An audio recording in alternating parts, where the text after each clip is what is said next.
Hey guys, my name is PD and I hope you are doing awesome today. I am really excited because I'm going to share with you something that is going to speak to you. In the spirit, I feel like a lot of us this past week, maybe this past month for you, you've gone through a big dip and you're really, I believe a lot of us are asking questions, God, why? God, why? God, why are you allowing this to happen? God, why this? God, why that? And that is something that I hope that God will speak to you today about. Last week I actually wanted to prepare around this message. I prepared it, I got everything together and I really felt on my heart last week to publish this. And then the Father said no.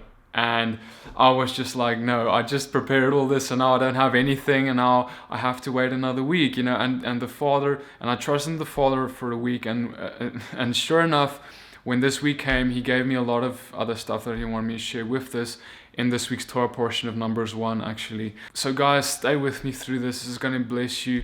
It's blessed me so much. So let's dive right in. In Numbers 1, we read a very peculiar chapter. When we start reading Numbers 1, it's a very boring chapter. It seems really boring anyway. Like you open it and you start reading and basically we have God telling Moses to take a census of the people of Israel, of the 12 tribes. So if there's 12 tribes in Israel, and right now God is saying, okay, I want you to number each tribe, and I want you to number it because you guys need to prepare for war, okay? Because they're kind of getting closer to the promised land now, and so now they need to prepare for that. And so when we read about this in Numbers, there is a question that is begging and knocking on the door and waiting for us to open. And this question is why do we have to battle for something that God has already promised us? You see, God told Israel way back, he told them, guys, I'm going to take you out of this land of Egypt and I'm going to place you in a land flowing with milk and honey. And he made this promise of God of prosperity and freedom from bondage. All right. But now, right after that, he takes them out of Egypt and he brings them into this wilderness. He brings them into this place of where there's no prosperity, a place where it seems that it's worse than it was. And we see this throughout the journey of the Exodus where the Israelites, they're so frustrated. They're like, God, why are we here? God, why are you trying us? God, why? God, why? God, why? God, why? God, why? God, why? God, why? And today we ask the same question. God, why? Lord, why did you allow this to happen to me? God, Lord, why did you allow that to happen to me? Why is things not going well with me? Lord, I thought you loved me. You see, and things happen and we question God and we start questioning the existence of God and we start getting lost and we're just like, Father, what is going on, Lord? Where are you? And so today I want us to answer that question. I want us to talk about that question. Why do we have to battle through this thing if God already promised us freedom? He promised us prosperity through Yeshua's life. Through Yeshua, he promises freedom from sin. He says, hey, my desire is for things to go well with you. Now, why are we not seeing that? What's going on? Why are we always facing these mountains in our life? Talking about mountains, I want us to read here. So we read here in Mark 11:23, truly I say to you, whoever says to this mountain, be taken up and thrown into the sea, and does not doubt in his heart, but believes that what he says will come to pass, it will be done for him. Jesus says something very interesting. He says that if you speak to this mountain, you believe in your heart, then that mountain will obey if you do not doubt. And see, we also read in the word that faith comes by hearing and obeying. And see, that word hearing, it's actually shama in Hebrew, and it means to listen and to obey. So in other words, faith is something that comes from listening and then obeying, not just listening and I hear it and now it's doing as well. And from that doing and hearing and doing, and then faith comes. And see, the Lord says here that He desires us to go and speak to the mountain and command the mountain to go. And when we have the faith, then it will go. So do you not understand that if you do not speak to mountains, and if you do not face mountains head on, and if you do not spend time on mountains in the secret place, then you will not be able to save others? So this whole aspect of speaking to mountains and facing mountains, facing tribulation in our life, is an essential part in our life. So we can actually tell others, hey guys, God has done this for me.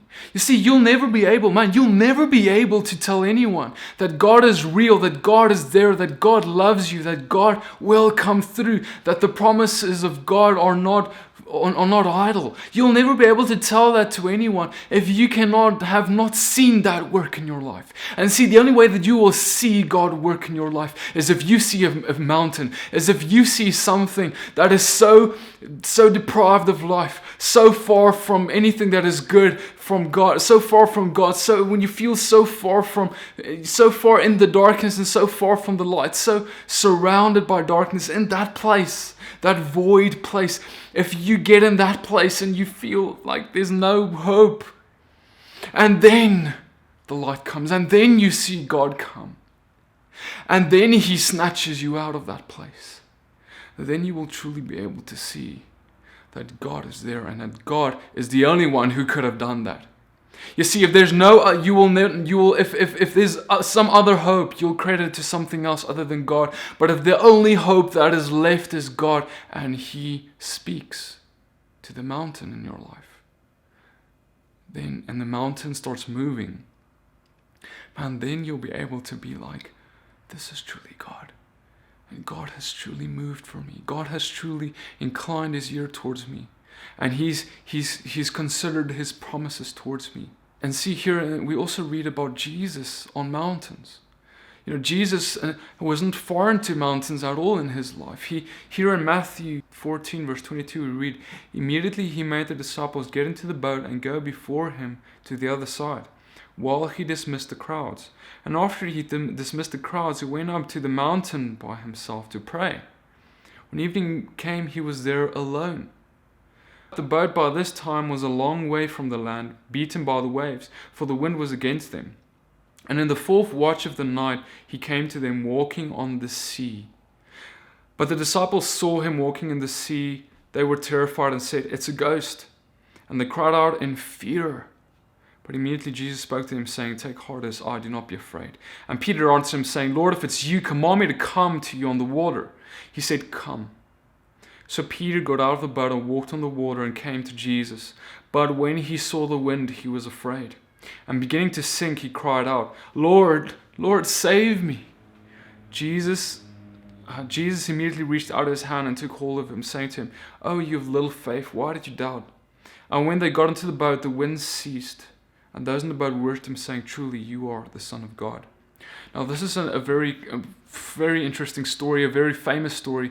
But today I want to show you something different about this. You see, we see Jesus first departing from people, departing from His disciples, and He gets alone with God. He gets on a mountain in the wilderness, close to the Father, but far from people, and He gets in His secret place. And in the secret place, He spends time with the Father. And after that, when He departs from that place, the boat is far off on the water, and Jesus starts taking steps on the water. And Jesus starts walking on the water. So first off, what we see here is that Jesus spending time on the mountain has something to do with Him walking on water. You see, Jesus spending time on the mountain, in that secret place, led to Him building faith and ridding him of unbelief. That place on the mountain, that place deserted from people, did that for Him. Then he walked on the water, and His disciples saw Him, and they were terrified. And Jesus said, don't be afraid. Peter, don't be afraid, it's just me. And Peter's like, Lord, if it's You, command me to come on the water with You. And see, Peter saw the faith of Jesus, that Jesus God, that Yeshua God from spending time in the secret place on the mountain. Peter saw that faith, and he wanted that. And he said, Father, command me to come on the water with You. And Peter's faith was built up by Yeshua's faith. And Peter got on the water. He started taking steps. And then Peter doubted, because his faith was based on the faith of someone else. It wasn't merely based on him spending time with the Father on a mountain, or him facing mountains in his life necessarily, but it was from him seeing the faith of Jesus. And he started sinking, and he called out, Jesus, Lord, Yeshua, save me, Father. And Yeshua stretched out his hand and grabbed his hand and said, you have little faith.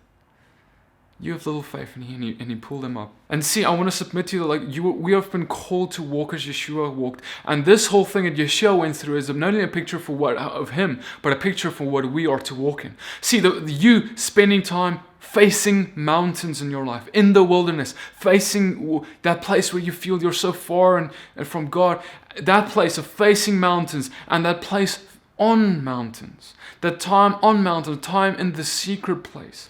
Those two places are what builds your faith. And do you not know that that is necessary to save others? Just like Yeshua, he walked on the water. He demonstrated his faith. Peter saw it and he wanted what he had. And he said, Lord, help me. And then he sunk and he called out, Lord, save me. And see, in that same way, people will come to us. They will see the faith that we have, and they will say, what is this hope that is within you? And they will start drowning, and we will grab them and we will say,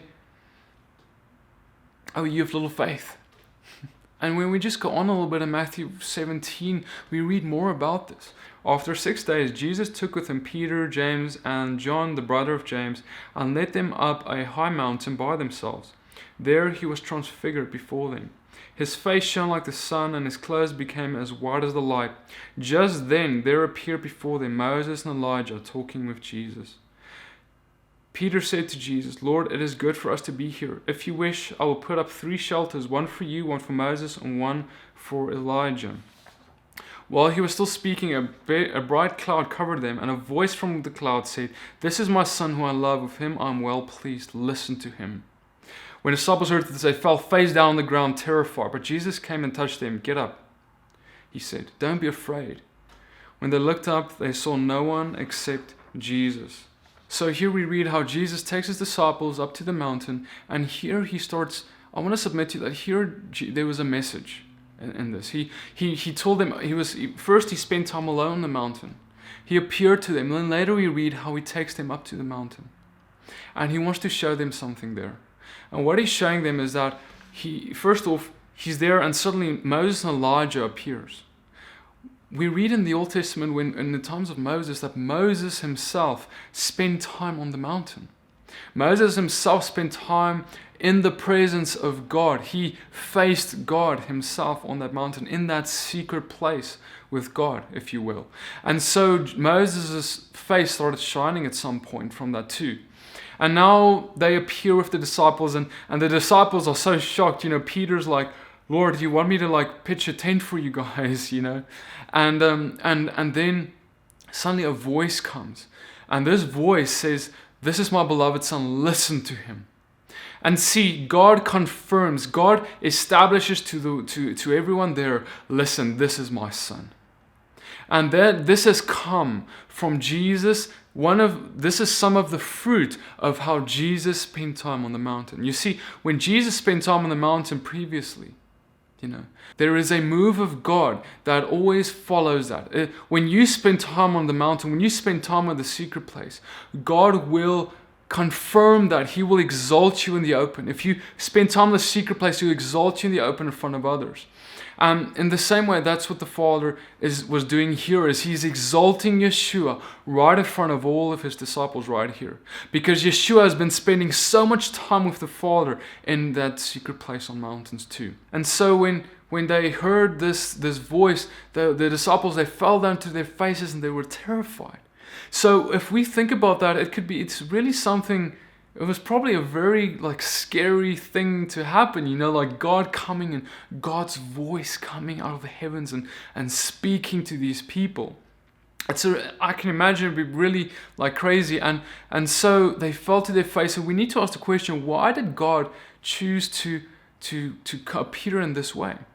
Because guys, it is God's choice how He appears to us, And so God appeared in such a drastic way to disciples for a reason. I'm going to tell you that when we go to the Exodus, the same thing happened, and God there explains about that reason more. So in Exodus 20, what happens is God comes and speaks. And God speaks His commandments. He specifically actually speaks the 10 commandments to Israel from this mountaintop. And then in 18 we read, right after He speaks the commandments, now when all the people saw the thunder and the flashes of lightning and the sound of the trumpet and the mountain smoking, the people were afraid and trembled. And they stood far off and said to Moses, you speak to us and we will listen, but do not let God speak to us lest we die. Moses said to the people, do not fear. Just like Jesus said to His disciples, do not fear. For God has come to test you, that the fear of Him may be before you, that you may not sin. The people stood far off while Moses drew near to the thick darkness where God was. And see, that's it, guys. This current tribulation in your life, this current mountaintop moment in your life, this current mountain you're facing, it's merely God's voice coming to test you. It's merely God coming and speaking His instructions to you. He's speaking His commandments to you. He's saying, walk as this. And you hear it, and you're so, and combined with this place of tribulation in your life, you're so distraught, and you're so afraid of this mountain, and you're so afraid of everything that's going on, but meanwhile, it's all been orchestrated, and it's all there to test your heart. It's all there to see, will you now just continue steadfast and follow His instructions? Follow His commandments? Or will you become fearful? And will you develop a thing of, Lord, I don't want anything to do with you. Lord, I don't want anything to do with this mountain. And see, instead of speaking to the mountain, instead of saying, mountain, command you to move. From that faith which has come from spending time on mountains, instead you just cop out and you're just like, no, I don't want anything to do with that. You see, that's such a dangerous place to be at, man. And you're actually, in that place, you're actually also rejecting growth. You're rejecting what God has given you. Because see, the whole point of trials and tribulation, the Lord says, rejoice in trials and tribulation, for they build character, build hope, and they build your faith, man. They will build belief. And like I said, guys, this is so important for being able to grow and actually minister to the lives of others. You'll never be able to talk about the God of that appeared and spoke to you from that mountaintop moment in your life if you've not gone through it. Psalm chapter 37 verse 4, He says, delight yourself in the Lord, and He will give you the desires of your heart. And see, this is another if instruction. It's kind of like, delight yourself in the Lord, and then this will happen. Delight yourself in the Lord, and then He will give you the desires of your heart. Why? Because if you delight yourself in the Lord, the desires of your heart will be in line with His desires. Because if you delight in Him, you will be so consumed with Him. You will spend so much time on the mountain with Him. You will spend so much time when you face a mountain with Him that your desires will align with His. And His desire is for things to go well with you. And then suddenly, you get the desires of your heart. You see? So guys, I want to tell you today that God will honor His promise. In Numbers, there is an application that God is, He's not just spewing out numbers for no reason. God is not idle in His words. He's not saying it for no reason. When we go in Numbers chapter 1, we read verse after verse after verse of God giving us numbers and numbers and numbers. Now why is that? If you recall the promise made to Abraham, He said, Abraham, I promise you, I will make your seed as many as the stars in the heavens. That's what He said. And see, we know that when they entered Egypt, before they became, just as they entered Egypt, there were about 70 of them. And now they've left Egypt, they're in the wilderness, and God is giving us numbers. And here He's giving us evidence of how He has honored the promise made to Abraham. Because here we read in Numbers 1 verse 44, these are those who were listed, who Moses and Aaron listed with the help of the chief of Israel, 12 men, each representing his father's house. So all those listed of the people of Israel by their fathers' houses, from 20 years old and upwards, every man able to go to war in Israel. All those listed were 603,550. Now guys, I just did a quick a bit of research around this. When you look up into the sky, there's about 9,000 stars that we can see around the whole world, from all hemispheres. If you look up, you can see about 9,000 stars. And so God here, He gives us a number, and He says, here, there were about 603,000 people. And that's just in terms of the men, 21 and up. And so I want to submit to you that here God is not only saying that I'm going to be with you on that mountain. I'm going to be with you when you speak to this mountain, when you face this mountain, when you go through this trial, even if you don't know what's going on, I'm going to be with you. I want to submit to you that you can trust Him, that He will give you the desires of your heart, because His promises are not void. He made a promise to Abraham, and even in Israel's rebellion, when they built the golden calf, many men died. Even when justice was being done towards Israel from God, people died throughout that. Even then, God fulfilled His promise. Even through all of the disobedience of men, even through all of our disobedience, man, even through all of our sin, God will honor that promise. If you seek Him, if you delight in Him, man, He's going to honor that promise, and He's going to be with you. He's going to take you through this place now. First, there were about 70 when they entered Egypt. They got out of Egypt, and then here in Numbers, we read about 600,000 of them. And today, we know that there's about 6 million Jews on the earth. Despite the Holocaust, despite the persecution, being the most persecuted people on the face of the planet, the Jews have grown to 6 million, far outnumbering the stars in our heavens. And guys, get this. The Jews, as we know them today, is merely 3 of the 12 houses of Israel. It's not all of Israel is not comprising of Jews. Jews are only part of the house of Judah, the house of Benjamin, and some of the Levi tribes. And so we've got 9 other tribes of people scattered across the earth who don't have their identity anymore, as the Jews have kept their identity. And so that number, that 6 million that I just mentioned of the Jews, the lost tribes of Israel, who Jesus said, I have not come but for the lost tribes of Israel, those people, far more, man, far more. And that's part of the seed of Abraham. And guys, this is just an incredible feat. And I want to submit to you that this was not some accident. It's not something like that God, this was throughout the ages, and this people has been, Israel, God's people have been the most persecuted people of the world, bar none. And God has done a miracle here to preserve His people. And so in the same way, God will do a miracle in your life. He will honor what He has said in the beginning. He will not leave you. He will not forsake you. Delight in Him. He will give you the desires of your heart. Alright guys, may God bless you and keep you. May He shine His face upon you. May He be gracious unto you. May the Lord lift up His face and His countenance upon you.